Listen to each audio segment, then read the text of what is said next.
Bonjour, c'est Damien et bienvenue pour ce Parlons lecture sur Feu et sang de George R.R. Martin.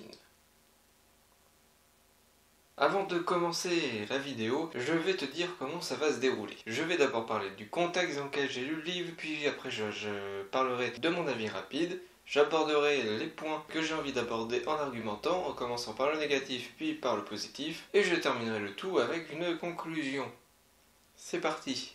Le contexte. J'ai décidé de prendre Feu et sang version traduite en français par le même traducteur du volume 5 du Trône de Fer qui est Patrick Parcel, donc qui a traduit aussi le volume 5 du Trône de Fer. Comme je vous l'ai précédemment dit, c'est la version française, mais surtout c'est la version intégrale avec les illustrations. Là, vous voyez des illustrations. Et dedans, vous avez d'autres illustrations. Je ne vous les montre pas pour pas vous spoiler. Mais par contre, je tiens à vous avertir que Pygmalion, parce que là je suis pas chez J'ai lu, je suis chez Pygmalion, qui possède les droits pour adapter tout ce qui tourne autour du Trône de Fer en France, ils ont décidé de séparer le volume 1, donc celui-là, en deux parties. Comme avec le Trône de Fer, ils ont décidé de faire plusieurs petits livres. Et ils ont décidé après de sortir les intégrales. Parce que la version originale, elle est sortie comme ça, avec les illustrations. Et Pygmalion a décidé, pour XY raison, de sortir le partie 1, partie 2 du volume 1. Ce qui fait que c'est très embrouillant. Sauf que si vous achetez séparément, vous n'aurez pas tout ce qui est dessin dedans. Et c'est bien dommage, parce que les illustrations sont plutôt sympathiques. Mais ça fout la merde, le fait de devoir séparer ça en deux. Parce qu'encore avec le Trône de Fer, tu peux toujours essayer de te démerder, mais le problème c'est ça, c'est le volume 1. Et George Martin a dit qu'il allait écrire un volume 2. Alors quand ils sortent la partie 1 et la partie 2, en fait c'est la partie 1 et 2, ça fait le volume 1. Et la partie 2 n'est pas le volume 2. Je sais pas si vous me suivez, mais voilà. Bon, ça coûte 30€, c'est très cher. On est sur du carton quand même assez résistant. Il y a la petite dragonne. La dragonne ne s'est pas cassée, même si assez abîmée. Je sais pas si vous pouvez le voir, mais le livre quand même commence un petit peu à souffrir. Bon, il a voyagé, hein, mais il a plutôt bien résisté. Voilà, les pages sont blanches. Peut-être un peu moins maintenant, mais en tout cas quand je l'ai acheté, elles étaient vraiment blanches. Et ça fait plaisir. Voilà, tu vois que les 30€, ils sont pas non plus... C'est pas 30€ non plus pour rien, même si pour moi ça vaut plus dans les 20, à la limite 25€, mais pas 30€. Un petit peu cher. Par contre, je vous conseille, si vous le voulez, de prendre l'intégrale. Pour les illustrations, mais aussi parce qu'il y a tout dedans. Ça vous évite d'acheter encore un deuxième livre, et en plus vous vous faites baiser parce qu'il n'y a pas les illustrations. Voilà. Ça c'était pour le contexte, maintenant mon avis rapide, qu'est-ce que j'en ai pensé? Alors ce livre raconte la première partie de la dynastie des Targaryens à partir d'Aegon le Conquérant, qui est la base du Trône de Fer, c'est-à-dire que tout ce qui va se passer sur le Trône de Fer se base sur Aegon le Conquérant. C'est un petit peu nous on se base sur Jésus-Christ pour nos années, même si on croit ou pas, on s'en fout, hein, mais c'est au niveau des années 2000 machin, 2000 machin, 2000 machin, on se base sur avant Jésus-Christ, après Jésus-Christ. Et bien là, il se base sur avant Aegon, après Aegon. Voilà. Donc l'histoire commence avec l'arrivée d'Aegon le Conquérant, qui va, comme son nom l'indique, conquérir Westeros, et puis il va s'en suivre plein de dynasties de rois de Targaryens, avec notamment la fameuse Danse du Dragon, et le bouquin s'arrête un tout petit peu après la Danse du Dragon, pour instaurer le règne, je ne vous dirai pas lequel, pour pas vous spoiler, et le volume 2, s'il voit le jour un jour, reprendra à partir de là. C'est pour ça que c'est bien le volume 1. Et attention, le volume 2 n'est pas sorti. Donc qu'est-ce que j'en ai pensé? Eh ben, j'étais un petit peu sur ma faim après le Trône de Fer, puisque j'ai lu ce bouquin.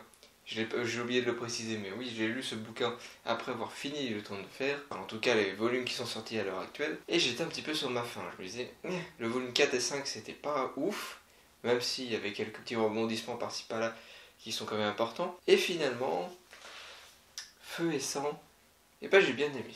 C'est un petit peu compliqué au début parce que le livre n'est pas écrit comme le Trône de Fer, il est écrit comme si c'était un registre d'histoire, si je puis dire, un truc comme ça. C'est un recueil d'histoires fictifs qui est raconté comme un recueil d'histoires, et non pas comme une histoire comme le Trône de Fer, où là on va raconter ce qui se passe avec les personnages. Alors là c'est vraiment un recueil, et même des fois la personne qui nous raconte ça se dit qu'on n'est pas sûr que ça soit comme ça à l'époque, enfin, on n'est pas sûr que ça soit passé comme ça.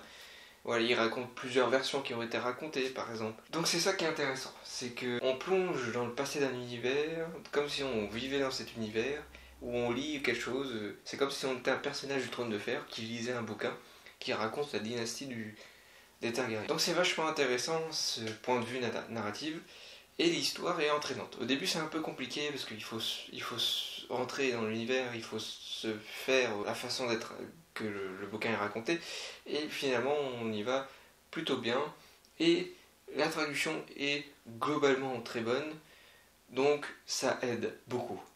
Voilà. Si on avait eu une mauvaise traduction, je pense que... Voilà. Globalement, est-ce que j'ai bien aimé? Oui. Maintenant, les arguments, points négatifs, points positifs, c'est parti pour les points négatifs. Alors, premier point négatif, je sais pas si ça vient de Pygmalion ou de l'original, mais vous voyez, la mise en page est catastrophique. Vous voyez, il y a des pages qui sont horriblement grandes. L'épaisseur de la typo est assez épais, justement. Ils auraient pu diminuer l'épaisseur et diminuer les marges pour gagner, éviter de faire des pages en plus. Parce que ça gaspille. Voilà, il faut être un petit peu économique et écologique. Le livre fait à peu près 1000 pages en tout. Honnêtement, si la mise en page avait été bonne, ils auraient pu réduire. Hein. Et donc ça pour moi c'est un gros point négatif. Je sais ça fait pas partie de l'histoire, mais voilà. L'autre point négatif, c'est que le livre nous raconte peut-être pas absolument tout. Et ça peut être un défaut. C'est-à-dire qu'il y a des éléments qui sont racontés qui amènent à quelque chose. Pour le coup, contrairement au Trône de Fer où des fois ça n'amène pas à grand chose, là ça amène toujours à quelque chose, peut-être à quelques exceptions près. Et il y a sans doute, voilà, sans spoiler, hein, je ne vais pas citer d'exemple parce que sinon je vous spoil, mais il peut y avoir quelques passages où vous allez vous dire ah ça manque peut-être un tout petit peu plus d'explications, où on aurait envie d'en savoir un peu plus, ou de savoir la réaction de certains personnages. Malheureusement il ne le fait pas. On peut être laissé un petit peu sur la fin. Donc ça c'est un petit point négatif qui est, voilà, c'est pas ultra important, mais là où je disais dans le Trône de Fer où il y avait trop de descriptions, pas assez d'histoire, là il y a peut-être un poil légèrement, ça manque peut-être un poil légèrement de description pour certains passages. Après, le dernier point positif qui est tout petit, c'est on peut, même si j'étais plongé dans l'univers et tout ça, par moments je me suis arrêté, j'ai relu la phrase parce que je comprenais pas tout. Des fois on est un peu paumé. Et c'est vrai qu'une petite aide de temps en temps, ça aurait été la bienvenue. Bon, il n'y a pas ça.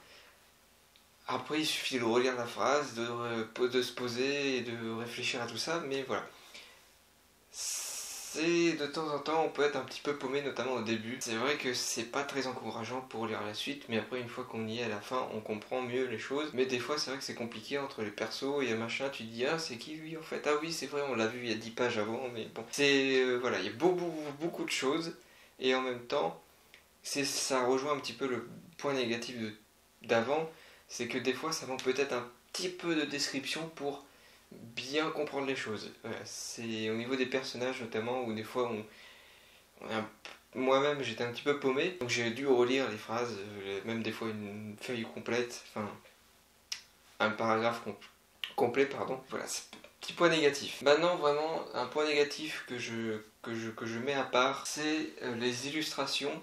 Pas qu'elles sont mauvaises, non, mais que des fois, ça respecte pas la description du personnage. Par exemple, il y a une illustration, je vous dis pas quel personnage, etc., mais en gros, on te fait comprendre dans le texte que le mec, il a perdu des doigts, et dans l'illustration qui est censée se passer après la description, et ben le mec a encore tous ses doigts.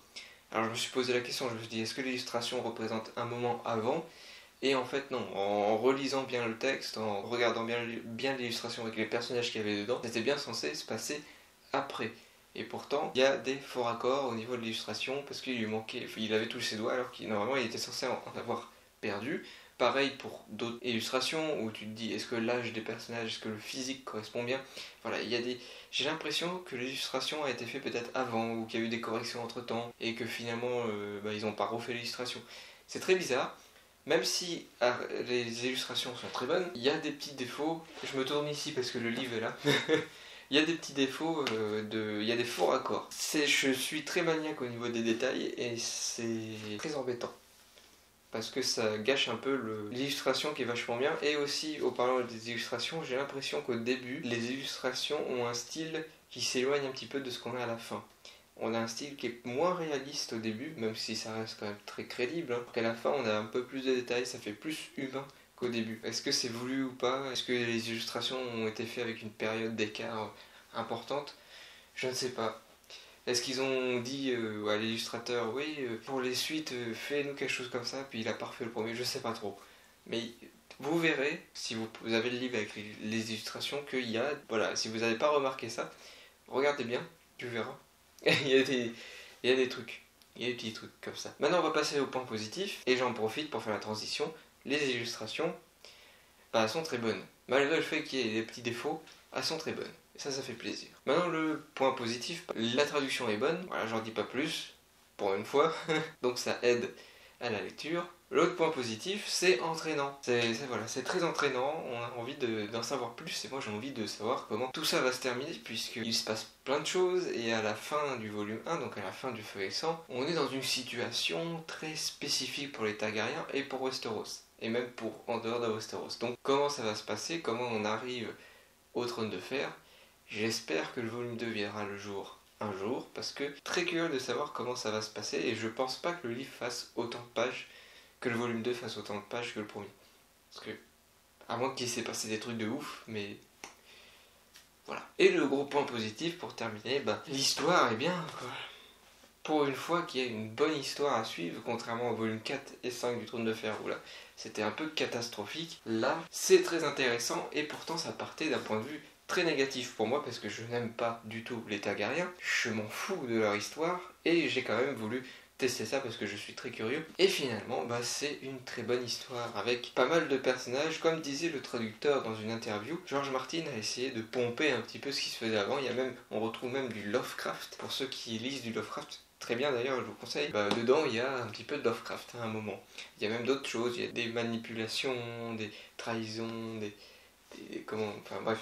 des conflits politiques. Même si ça reste très simpliste, parce que George Martin, on est sur un style très simpliste, même si la traduction améliore un petit peu ça pour le coup, tout en essayant de respecter son style à George Martin, ça reste quand même assez simpliste, mais ça se laisse lire. On plonge dans l'univers. On a le droit à plusieurs styles de récits. Comme je vous l'ai dit, il y a un petit peu de Lovecraft même à un moment. Donc c'est plutôt bien. Petite parenthèse, je reviens sur la traduction.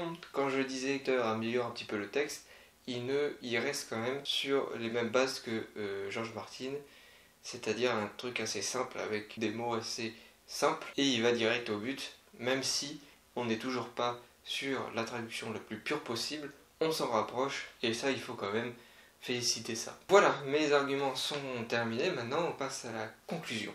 Est-ce que je vous conseille ce livre?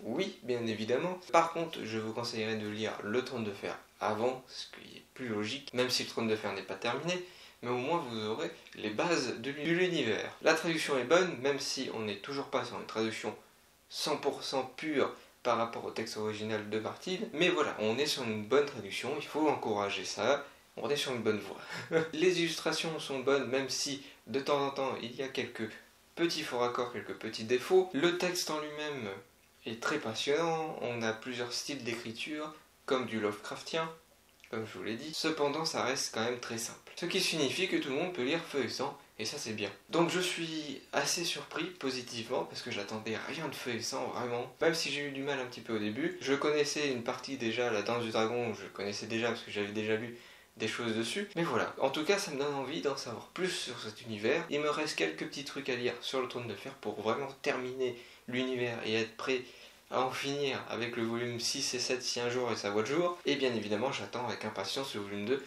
Je pense pas, honnêtement, ça va être très compliqué, mais pour moi je pense pas que ça sortira un jour, mais soyons optimistes.